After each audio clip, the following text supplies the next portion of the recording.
Welcome to அல் சப்பா channel. ஜீரக சம்பா அரிசியில் சிக்கன் பிரியாணி தாங்க இன்றைக்கி பண்ண போகிறோம்.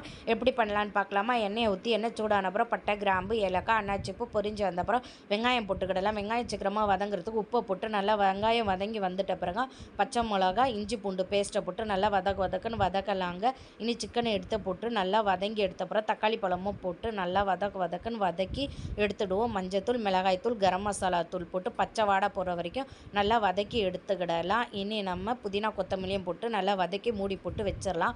2 செகண்ட் கழித்து ஓப்பன் பண்ணி பார்த்துட்டு தயிரையும் ஊற்றிட்டு அரிசி எந்த கப்பில் எடுத்தோமோ அதே கப்பில் தண்ணி அளந்து ஊற்றிட்டு உப்பையும் போட்டு தண்ணி கொதிக்க விட்டுறலாங்க. கொதித்து வந்த பிறகு அரிசி ஊற வச்சிருக்க வடிகட்டி சேர்த்து நல்லா மிக்ஸ் பண்ணி 2 செகண்ட் மூடி போட்டு வச்சிடலாம். 2 செகண்ட் கழித்து ஓப்பன் பண்ணிவிட்டு நம்ம எலுமிச்சப்பழம் ஜூஸும் 4-5 கரண்டி நெய்யும் ஊற்றி நல்லா மிக்ஸ் பண்ணி தம்முக்கு விட்டுறலாம். 10 15 நிமிஷம் ஓப்பன் பண்ணி பார்க்கலாங்க. இனி சூப்பரான பிரியாணி ஃபுல் வீடியோ பார்க்கணுன்னா போட்டிருக்கேன், மறக்காமல் செக் பண்ணி பாருங்கள்.